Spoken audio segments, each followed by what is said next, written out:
वो हसीन वादियाँ जिसे लोग जन्नत कहते हैं, वो हसीन वादियाँ जिसे लोग जन्नत कहते हैं, हम तो वहीं से हैं जिसे लोग देवभूमि उत्तराखंड कहते हैं। नमस्कार दोस्तों, मैं जॉन परसोन आज आप लोगों को भौगोलिक रूप से तो नहीं लेकिन मानसिक रूप से उत्तराखंड देवभूमि का आपको दर्शन कराऊंगा और देवभूमि की खूबसूरत वादियों में आपका भ्रमण कराऊंगा। और मुझे विश्वास है इस मानसिक रूप से यात्रा करने में आपको सुख और वैभव की प्राप्ति होगी। और मुझे विश्वास है इस मानसिक देवभूमि यात्रा में सुख शांति की प्राप्ति होगी। चलिए शुरू करते हैं देवभूमि की यात्रा। अगर ये यात्रा आप ये मानसिक रूप से पूर्ण करते हैं तो मैं विश्वास दिलाता हूँ कि आपकी उन्नति का मार्ग और भी संपन्न पूर्ण हो जाएगा। उत्तराखंड के कई ऐसे राज्य हैं जो आप नहीं जानते हैं। देर किस बात की, यात्रा शुरू करें। उत्तराखंड के सबसे प्रचलित नाम देवभूमि। जी हाँ, ये एक ऐसा लोकप्रिय नाम है जिससे आज हर सोशल मीडिया, फिर चाहे वो फेसबुक हो या इंस्टाग्राम हो या ट्विटर हो या फिर यूट्यूब हो, उत्तराखंड के रिलेटेड पेजेस पर देखने को मिल जाएगा। और मिले भी क्यों ना, ये सच ही है।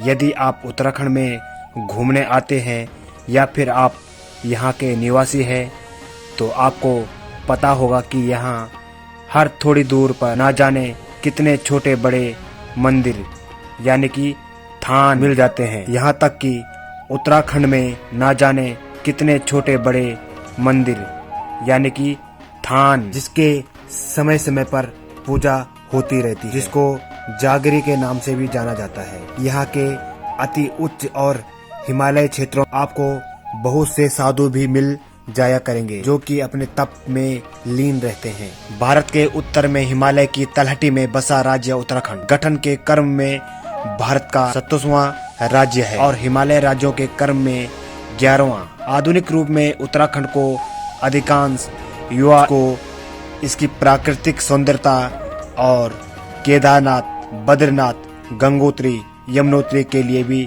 जानते हैं। और हर साल यहाँ पर लोग माँ पार्वती और भगवान भोले की कृपा के लिए आते हैं। इसी प्रकार कई ऐसे राज्य हैं जो ये देवभूमि उत्तराखंड अपने बाहों में समेटे बैठे हैं। इसीलिए देवभूमि उत्तराखंड सबसे श्रेष्ठ और पवित्र मानी जाती है, जहाँ हर साल करोड़ों श्रद्धालु आते हैं और इस देवभूमि उत्तराखंड से पाप मुक्त होके जाते हैं। इसके अलावा भी उत्तराखंड और यहाँ के निवासी हमेशा से ही देश के विकास और देश की उन्नति में अपना योगदान देते रहते हैं। ऐसी मान्यता है कि भगवान शिव शंकर का निवास स्थल हिमालय में ही है, इसलिए उत्तराखंड को देवभूमि के नाम से भी जाना जाता है। भगवान ने स्वयं अपने हाथों से जो बनाया है, दुनिया की सबसे सुंदर इमारतें और सुख सुविधाओं से सजे आलीशान घर इस देवभूमि की तुलना में रत्ती भर तक नहीं है। कहते हैं ऋषि मुनियों ने सैकड़ों साल तपस्या करके इस देवभूमि को बनाया है, जिसका वैभव पाने के लिए श्रद्धालु मीलों की यात्रा करके अपने भगवान के दर्शन को आते हैं। देवभूमि उत्तराखंड जिसकी हवा में गंगा आरती की सुगंध और शाम में स्वयं में समेटे हैं ढेर सारी शीतलता। चलिए तपोभूमि उत्तराखंड का एक सफर हमारे साथ। पूरे भारत में देवताओं, देवियों और महान ऋषियों का जन्म हुआ है, लेकिन उत्तराखंड को ही देवभूमि कहलाने का गौरव मिला है। इसके पीछे कई कहानियां भी है और बहुत सारी सत्यता भी। पूरे भारत की सबसे विशाल और पवित्र नदियां देवभूमि उत्तराखंड से ही निकलती है। गंगा, यमुना और सरस्वती नदी का उद्गम स्थल उत्तराखंड में ही है। भगवान शिव का ससुराल है उत्तराखंड दक्ष प्रजापति नगर। पांडवों से लेकर कई राजाओं ने तप करने के लिए इस महान भूमि को चुना है। ध्यान लगाने के लिए महात्मा इस जगह को उपयुक्त मानते हैं और आते हैं। कई साधुओं ने यहाँ स्तुति करके सीधा ईश्वर की प्राप्ति की है। पांडव अपने अज्ञातवास के समय उत्तराखंड में ही आकर रुके थे। महाभारत का लेखन महर्षि व्यास ने इसी देवभूमि उत्तराखंड में ही किया था। उत्तराखंड की संस्कृति और भौतिक विरासत दो भागों में बंटा है, कुमाऊं और गढ़वाल मंडल। सभी कहानियों में इन दोनों का जिक्र खूब मिलेगा। जिस देवभूमि उत्तराखंड को तपोभूमि की संज्ञा देते हैं हम, उसको बाद में हमारी ही नस्लों ने खून खराबे से गंदा किया है। उत्तराखंड के ऊपर पुरुवंश ने शासन प्रारंभ किया था, जो चलकर आगे नंद मौर्य कुरान ने शासन किया था। आगे इस पर ब्रिटिशों ने भी राज किया था।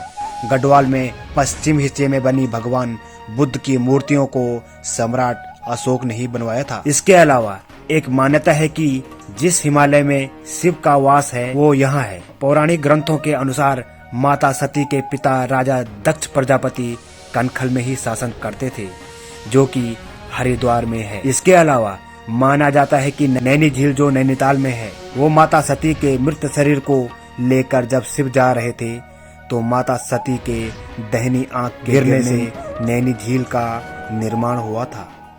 और ना जाने कितने हिस्से ऐसे हैं जो इस देवभूमि को देवभूमि बनाती है। कहते हैं कि सप्त ऋषियों ने यहीं आकर अपने प्राणों की रक्षा की थी और फिर यहीं से दोबारा सृष्टि का पुनर्निर्माण हुआ था। उत्तराखंड को अन्य कई नामों से जाना जाता है। इनका भी उल्लेख हमें मुख्यतः हिंदू और बौद्ध ग्रंथों में मिलता है। कहा जाता है कि उत्तराखंड का सर्वप्रथम उल्लेख ऋग्वेद में मिलता है, जिसमें इसको देवभूमि या ऋषियों की पूर्ण भूमि कहा गया है। जैसे कि हम पहले बता चुके हैं, इसके अलावा भी उत्तराखंड को ऐत्रेय ब्राह्मण ने उत्तर कुरु कह संबंधित किया गया था। इसके अलावा पाली भाषा में लिखित बौद्ध साहित्यों में भी उत्तराखंड का हेमवंत कहा गया है। चीन यानी हिंगसांग ने भी अपनी पुस्तक में सियुकी में उत्तराखंड के क्षेत्र को पो ली ही मो पो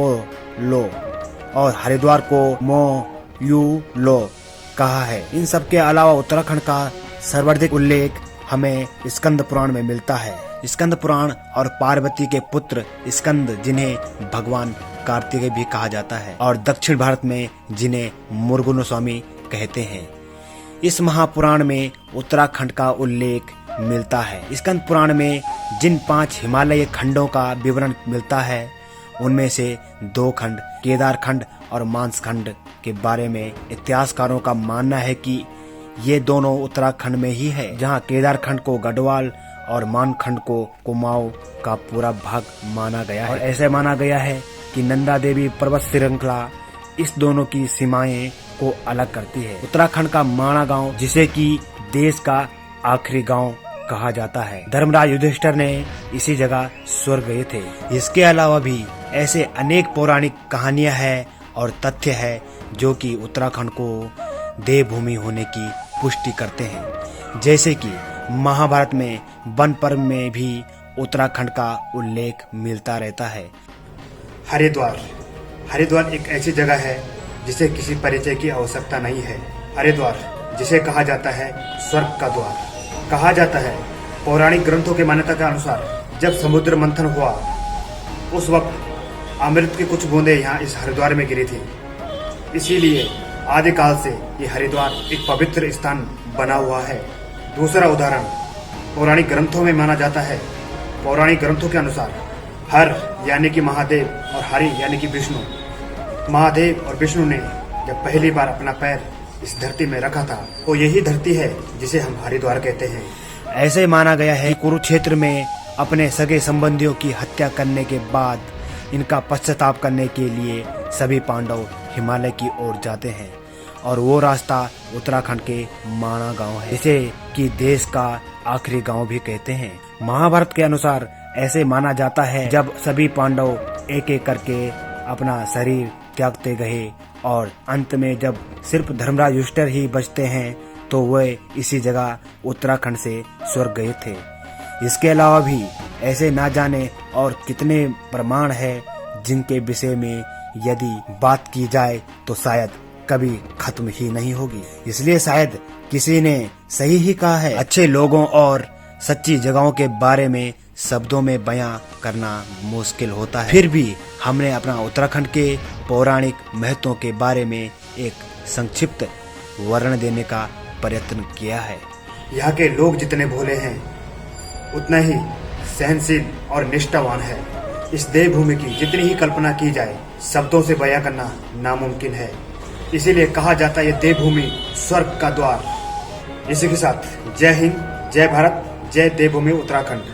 अगर आप लोगों को वीडियो पसंद आई और हमारी दी जानकारी आपको अच्छी लगी और आपको इस मानसिक यात्रा से आपको संतुष्टि मिली है, लाइक शेयर और सब्सक्राइब जरूर कीजिएगा। हाँ, जय देवभूमि उत्तराखंड। वो हसीन वादियाँ जिसे लोग जन्नत कहते हैं, वो हसीन वादियाँ जिसे लोग जन्नत कहते हैं, हम तो वहीं से हैं जिसे लोग देवभूमि उत्तराखंड कहते हैं। नमस्कार दोस्तों, मैं जॉन परसोन आज आप लोगों को भौगोलिक रूप से तो नहीं लेकिन मानसिक रूप से उत्तराखंड देवभूमि का आपको दर्शन कराऊंगा और देवभूमि की खूबसूरत वादियों में आपका भ्रमण कराऊंगा। और मुझे विश्वास है इस मानसिक रूप से यात्रा करने में आपको सुख और वैभव की प्राप्ति होगी।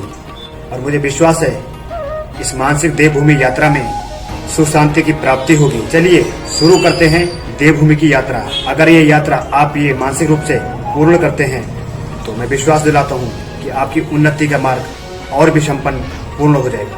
उत्तराखंड के कई ऐसे राज्य हैं जो आप नहीं जानते हैं। देर किस बात की, यात्रा शुरू करें। उत्तराखंड के सबसे प्रचलित नाम देवभूमि। जी हाँ, ये एक ऐसा लोकप्रिय नाम है जिससे आज हर सोशल मीडिया, फिर चाहे वो फेसबुक हो या इंस्टाग्राम हो या ट्विटर हो या फिर यूट्यूब हो, उत्तराखंड के रिलेटेड पेजेस पर देखने को मिल जाएगा। और मिले भी क्यों ना, ये सच ही है।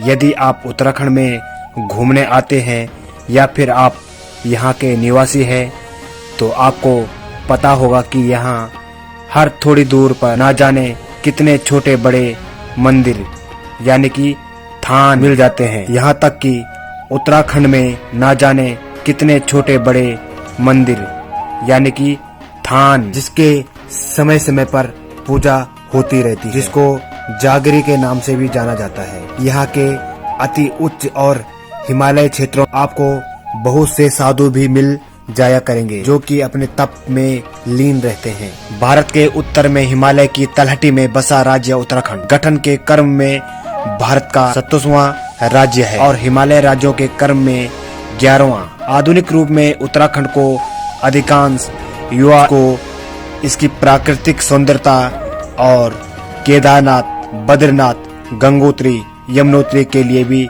जानते हैं।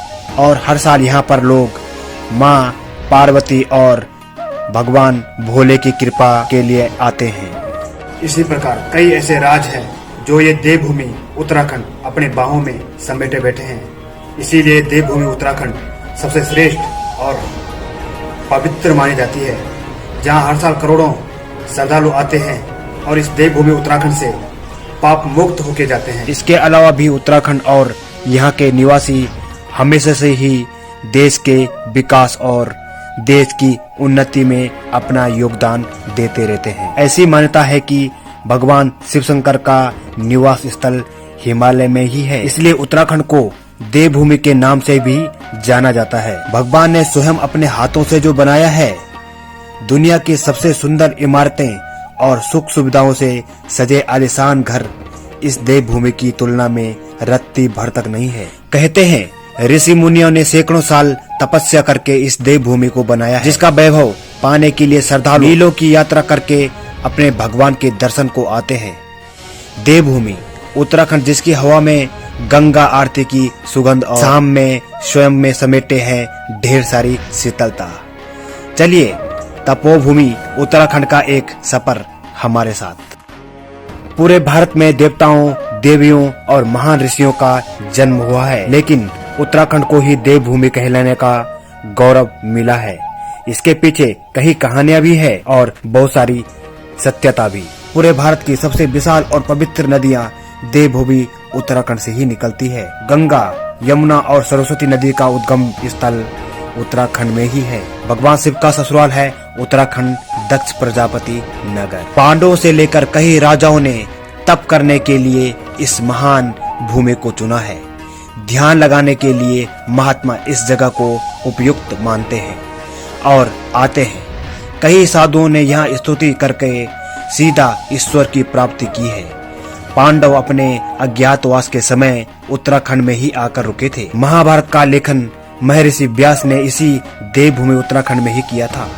उत्तराखंड की संस्कृति और भौतिक विरासत दो भागों में बंटा है, कुमाऊं और गढ़वाल मंडल। सभी कहानियों में इन दोनों का जिक्र खूब मिलेगा। जिस देवभूमि उत्तराखंड को तपोभूमि की संज्ञा देते हैं हम, उसको बाद में हमारी ही नस्लों ने खून खराबे से गंदा किया है। उत्तराखंड के ऊपर पुरुवंश ने शासन प्रारंभ किया था, जो चलकर आगे नंद, मौर्य, कुरान ने शासन किया था। आगे इस पर ब्रिटिशों ने भी राज किया था।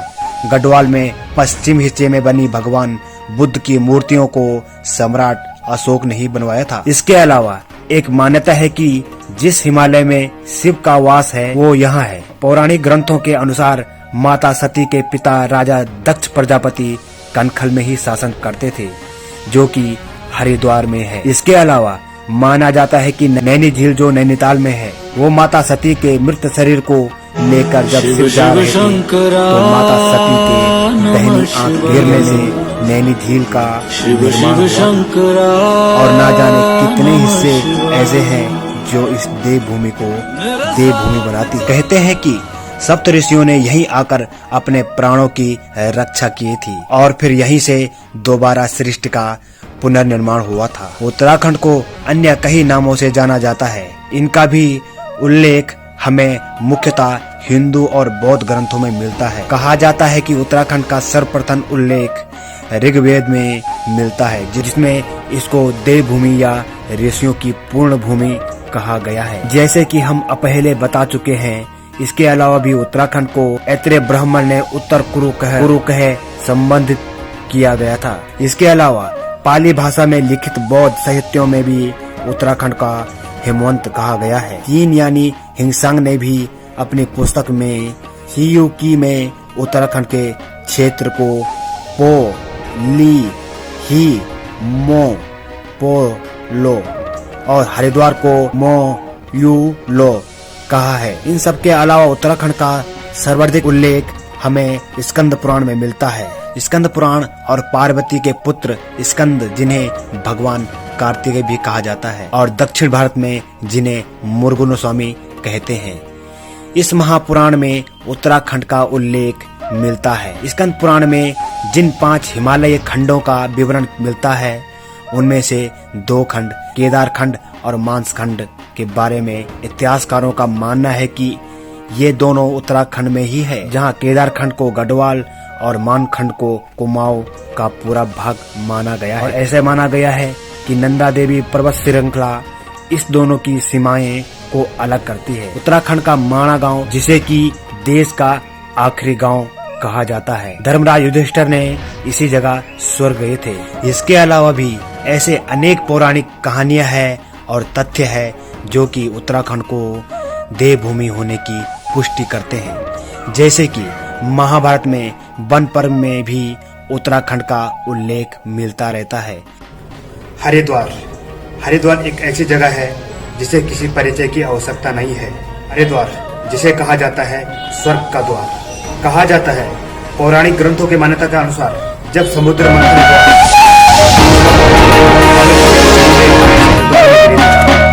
इसीलिए आदिकाल से ये हरिद्वार एक पवित्र स्थान बना हुआ है।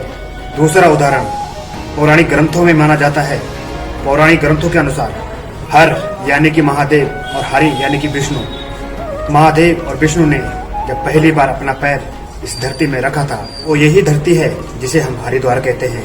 ऐसे माना गया है कि कुरुक्षेत्र में अपने सगे संबंधियों की हत्या करने के बाद इनका पश्चाताप करने के लिए सभी पांडव हिमालय की ओर जाते हैं, और वो रास्ता उत्तराखंड के माणा गांव है, जिसे कि देश का आखिरी गांव भी कहते हैं। महाभारत के अनुसार ऐसे माना जाता है जब सभी पांडव एक एक करके अपना शरीर त्यागते गए और अंत में जब सिर्फ धर्मराज युधिष्ठिर ही बचते हैं, तो वे इसी जगह उत्तराखंड से स्वर्ग गए थे।